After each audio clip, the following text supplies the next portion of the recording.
Meron po tayong bagong balita dito po sa mundo ng digital finance dito po sa atin sa Pilipinas. At ayan, ang GCash, ang paborito po nating e-wallet, yan, or paborito po ng maraming Pinoy, ay nagdagdag na po sila ng USDC or USD coin sa kanilang Gcrypto na platform. Ngayon ay maaari na pong bumili, mag-hold at gumamit ng USDC na isang stable coin ng direkta gamit po ang GCash app. Isa po itong malaking hakbang patungo sa mas madaling pag-access sa stable at saka dollar peg cryptocurrency. Pero sa mga baguhan, ano nga ba ang USDC? Paano po ito gumagana?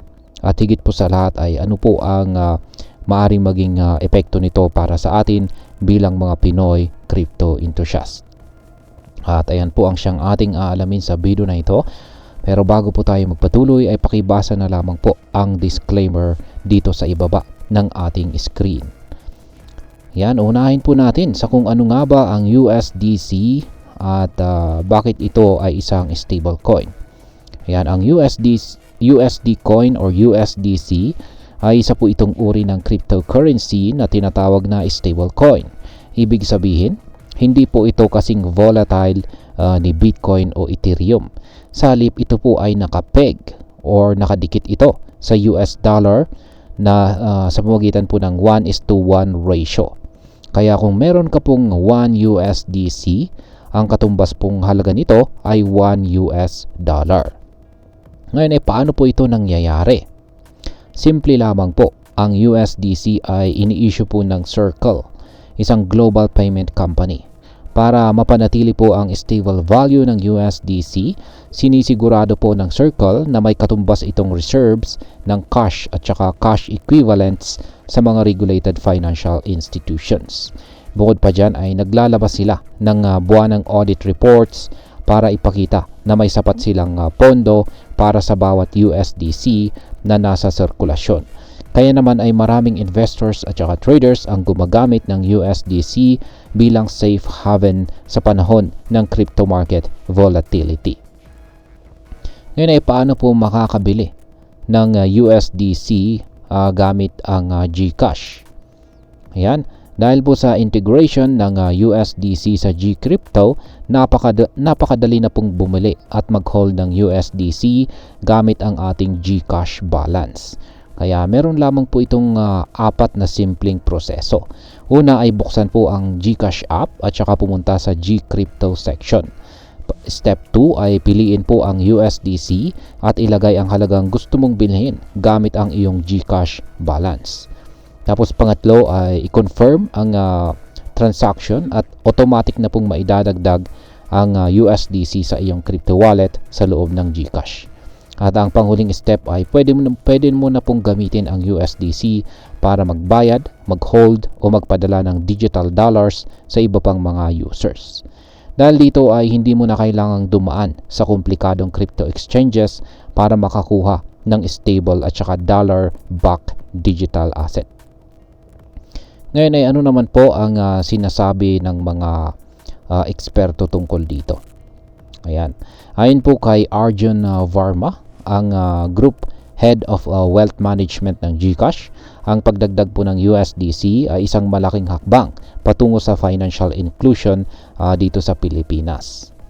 Ayan, sabi niya rito is by offering easy access to digital dollars, we empower our users with a stable and globally recognized financial asset. Ayan. Samantala, ito naman si Ginoong Yam Ki Chan. Siya naman po ang Vice President ng Circle sa Asia Pacific na ang digital financial tools tulad ng USDC ay makakatulong sa mas maraming Pinoy na makasabay sa global digital economy.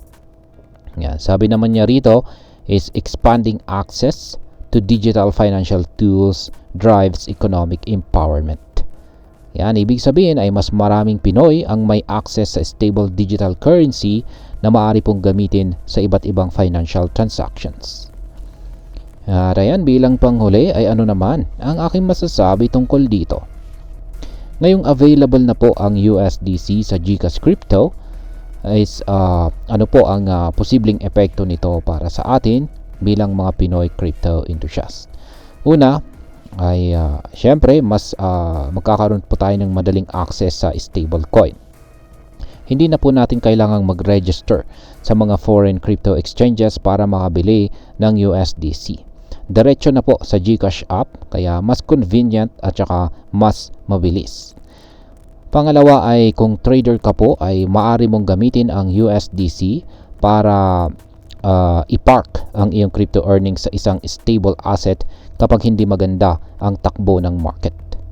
Pangatlo, dahil po sa stablecoin ang USDC, maaari po itong gamitin para sa mas mabilis at murang international transactions kumpara sa traditional remittance services tulad po ng Western Union at saka MoneyGram. At ang panghuli, ang pagkakaroon po ng stable digital dollar sa GCash ay nagbibigay po ito ng mas maraming opportunities para sa mga freelancers, entrepreneurs at saka online workers para makatanggap ng bayad sa mas mabilis at saka efficient na paraan. At sa kabuuan, ang pagdagdag po ng USDC sa GCrypto ay isang positibong hakbang patungo sa mas accessible, secure at saka stable na digital asset para sa ating para po sa atin bilang mga Pinoy. Nagbibigay po ito ng mas madali ang paraan para mag-hold ng digital dollars, protection laban sa crypto volatility at saka mas murang paraan para sa digital payments at saka remittances. Kaya kung isa ka pong crypto trader, investor, simpleng user ng GCash na gustong magkaroon ng stable digital asset, malaking bagay po ito. At ayan, kung interesado po kayong subukan ang USDC sa GCash Crypto, siguraduhin i-explore po ito sa iyong app at tingnan kung paano po ito makakatulong sa iyong financial transactions. At ayan po, hanggang dito na lamang po tayo sa video na ito mga ka-crypto.